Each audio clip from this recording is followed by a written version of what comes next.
What I intended to do now is to go a little bit into this agenda here. Under democratic participation and decision making, youth involvement in Oslo, Norway, how do we do active citizenship? What about the Nordic concepts of adult learning?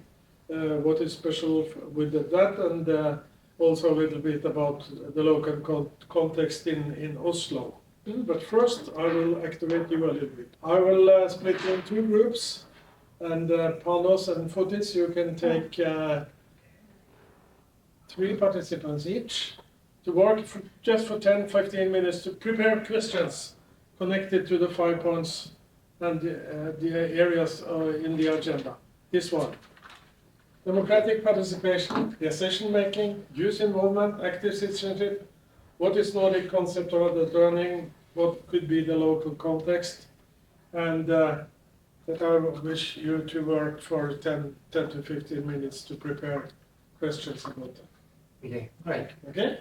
Well, we have now worked for 15 minutes, yes, and the first one was democratic participation and decision making. Do you have any questions about this area? No. I would like to ask what is the percentage of people in Norway that participate in national elections, and what the percentage in the municipal or regional elections, and if it's high, in which is higher? Norwegians see the municipal election more important than the national level. There are 3 levels of democracy in Norway: the national level, the county level, and the municipality level. The lowest rate of participating at the election is the county level.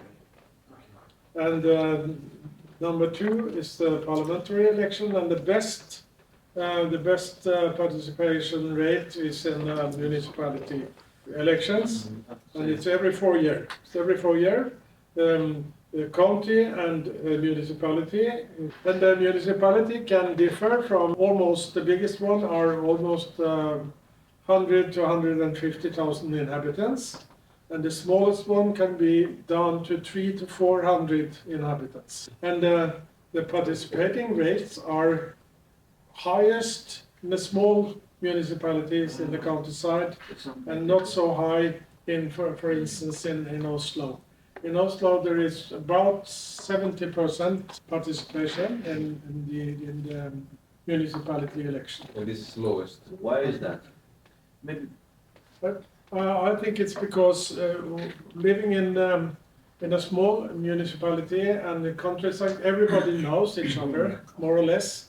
And the identity to I belong to this municipality is higher than in Oslo, where most people are immigrants. In Greece, the participation is the opposite. I mean, in the national level, we have the highest. Usually the highest rate is like 50%. Yeah. 50? Yeah. That's the highest rate.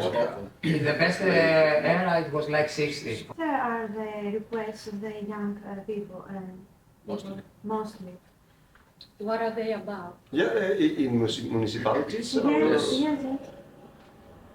I cannot talk for all the 360 municipalities, but in the most common is the environment in the schools, bullying,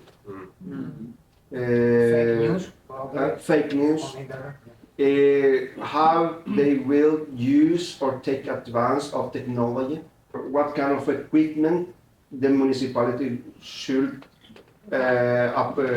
provide with.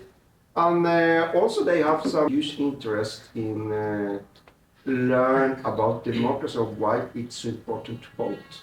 What is the voting age? It's 18.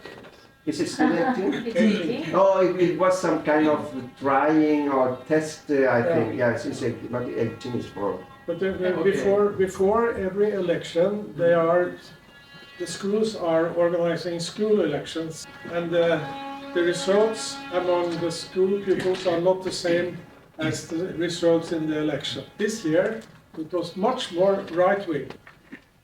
Okay. Normally, elections in the schools are more left-wing. Yeah. The reason for this, one reason at least, is that in Oslo, the right wing, the Center right. far right, Far right. thank you, has a very, very charismatic leader. Okay. It's a part of the Norwegian constitution from 1814 that we are parliament, that we are a kingdom, and from 1814 up to 1814 we were a part of Denmark. It was the same country, a union with Denmark for 400 years, and we had a Danish king.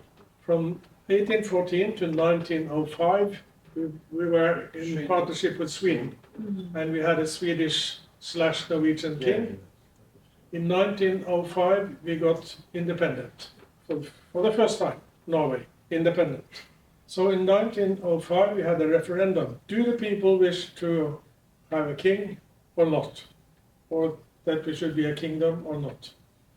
And the referendum said with a vast majority that we wish to be a kingdom. Like 80%, like, well, Yeah. Does the So, king so you have could say that the kingdom is based on democracy, because we had a referendum to decide about it. but does the king have like power and rights, or is just more? The position of the king are formal. He has a formal position. Every Friday, the government meets at the castle to discuss politics, and the king are sitting with them, listening, and if there is a law that should be decided, the king signs the law. When did the democracy replace monarchy in Norway? We have always been a monarchy, really. Yes. Never been replaced. Yeah. They will not have. Because before 1905, we were a monarchy together with Sweden, and then together with Denmark. So, and before that, yeah, that again, we also were a kingdom. So we have always been a kingdom. We have never had a president. Okay, and we have a parliamentarism, as you know. We had the parliamentarism since about 1890. The first political party in Norway, the Venstre, said, was elected, was founded in 1882, I think. And the second party that was created in Norway was the Labour Party, about 1890, and then came the Conservative Party, and then they came each one after each other. So in before the Second World War, the 1930s, we know all of the parties that we know today was more or less founded. The last party that was founded in Norway was the left-wing Socialist Party and the left-wing Communist Party. They are split from the Social Democratic Party. And about democracy, a little bit more about democracy, because we are talking about that Norway is a very rich and bright democracy, and we used to talk about the three-dimensional democracy in Norway to make it a bit more vibrant, and we talk about, of course, the democracy as a system, a constitution. Norway is a democracy when we talk about the constitution. It is in our constitution that Norway is a democracy. It's on the paper. And we have the system with the parliament and the elections and everything. So, and then we talk about democracy as an activity, as a participation. That's about taking part in elections and maybe be a member of a political party and be more or less conscious about that you are taking part in democracy in one and another way. But the third dimension, I think, maybe the most interesting one, is democracy as an attitude. It's a way of being, as an acting democratically in your daily life. Do Norwegian parties have a high participation base if we compare it with other countries? Compared to other countries, I think the participation in political parties are still quite high, but compared to our past, it is not it's high. lower. Yes, Okay. it's Maybe because immigrants are not declining all the time. Next area is the youth enrollment. And before you come up with your question, I can give you the numbers, which you also asked for. The participation rate for the parliamentary election. People between 18 and 19 years was 70% last time. Between 20 and 24 it was 65. Between 25 and 44 it's 73, and 45 to 66 plus is 85. It's really high. When we talk about youth, are about the ages from like 15 to 18, is like the society here promoting, like trying to indulge the idea of people should care about politics, people should care about the society. Are the young people, like the young adults, 15 to 18, involved in any way in those programs that you showed before, or do they show any signs of wanting to be involved? Do the schools help, or the society, or is it strictly like you have to be 18? You have to be 18 to vote, but we have been discussing, as Andre also commented, that you should lower the age to 16.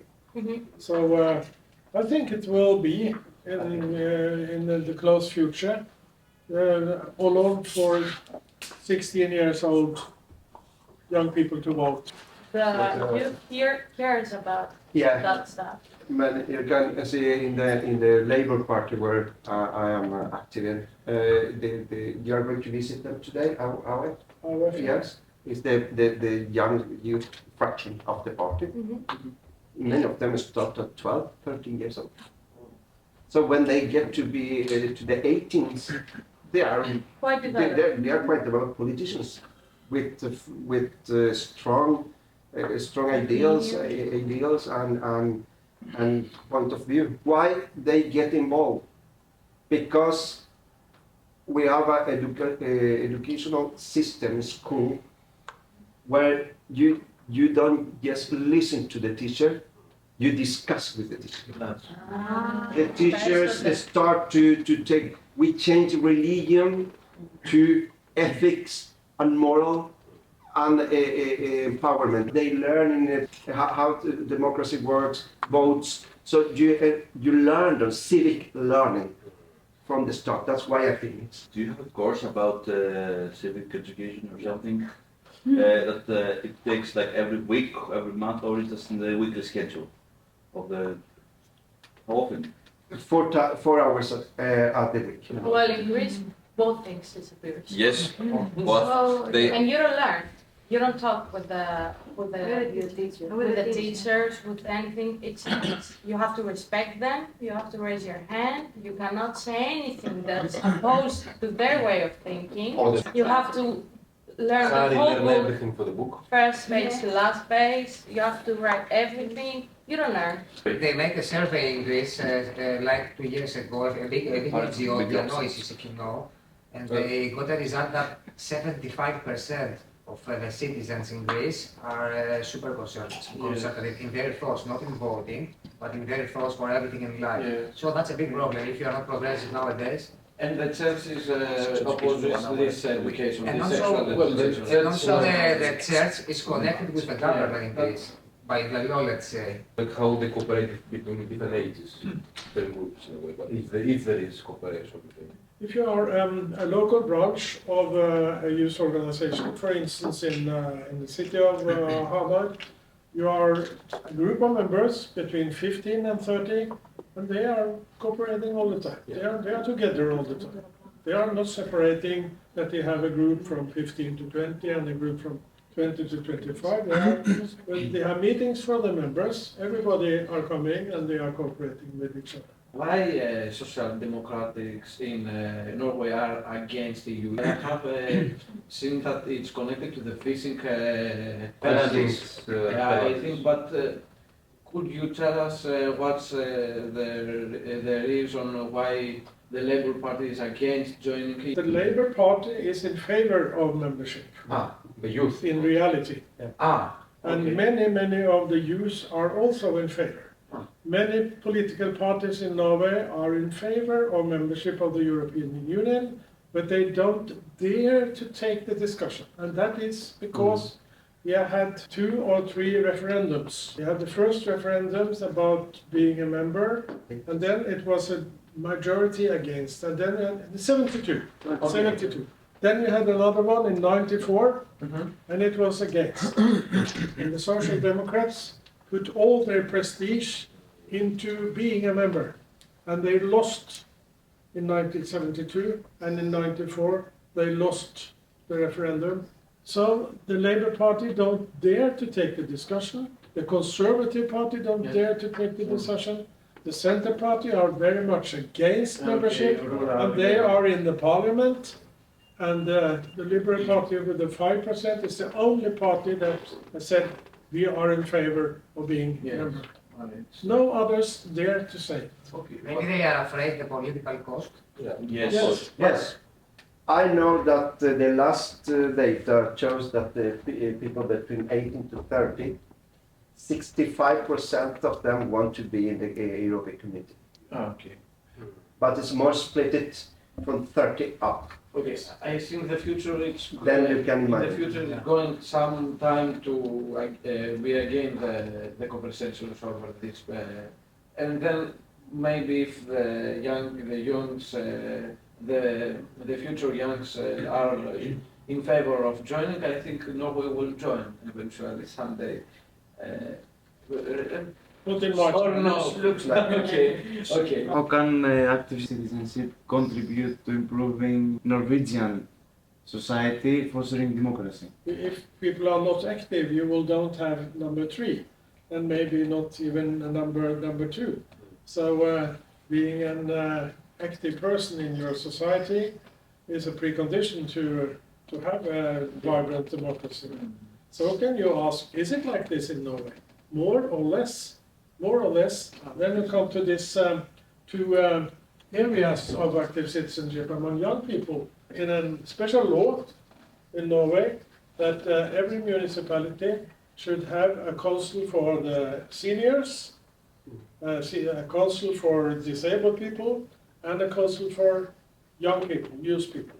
The council for seniors and disabled people are elected for 4 years, but the youth council are electing for every year. They are not political, but they are cross-political, so to speak. They have a meeting at least once a month, and in Oslo they are very active. You will know about them tomorrow. Then, of course, young people can be a member of the city councils, the political system, the local parliaments, and the councils of the municipalities. From 18 years and up, can they be a member and take part in the municipality decision-making as a politician. You have to be a member of a political party to be a member of the parliament and to be a member of the municipality city council. The membership in the political parties are the basis of Norwegian democracy. When is used, like in schools, outside, or from NGOs? What is when the concept of learning was used more? Like it is more operational, formal education, or it is different? I think the special tradition we are talking about when it comes to the the Scandinavian or the Nordic specialities, we more or less always talk about the non-formal sector. Talk about lifelong learning, schools for secondary chances, but mostly we talk about the non-formal sector, and in this non-formal sector we talk about the folk high schools, which is a special Nordic concept of schools which have teachers, but there are no exams.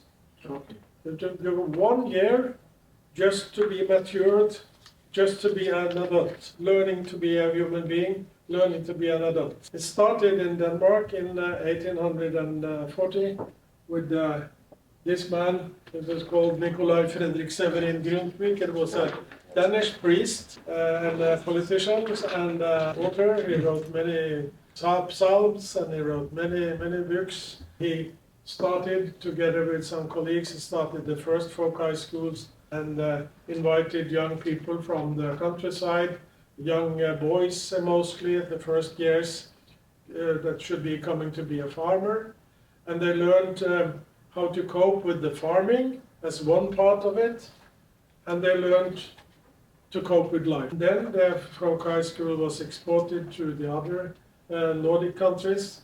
In Norway we have about 80 folk high schools, in Denmark there are also about 80, in Sweden there are more than 100, and in Finland it's also quite many. But all of them in Denmark and Norway still has this concept that you are coming to the folk high school after finishing upper secondary school to be able to decide what I should choose for the rest of my life. It's a sort of private schools, so you have to pay to go there, but it is also subsidized by the state. And there are folk schools for music, you are for photography, filming, so you can choose after your own area of interest, and still you are insecure if you are going to, but it's a huge selection of themes and topics. And the point is to discover yourself as a person and how you, with your skills and your interests, you can provide that to the society. That is the sense, and it's that we call for Bildung, as we are going to celebrate in Athens next year. That thinking. Thank you very much. Thank you.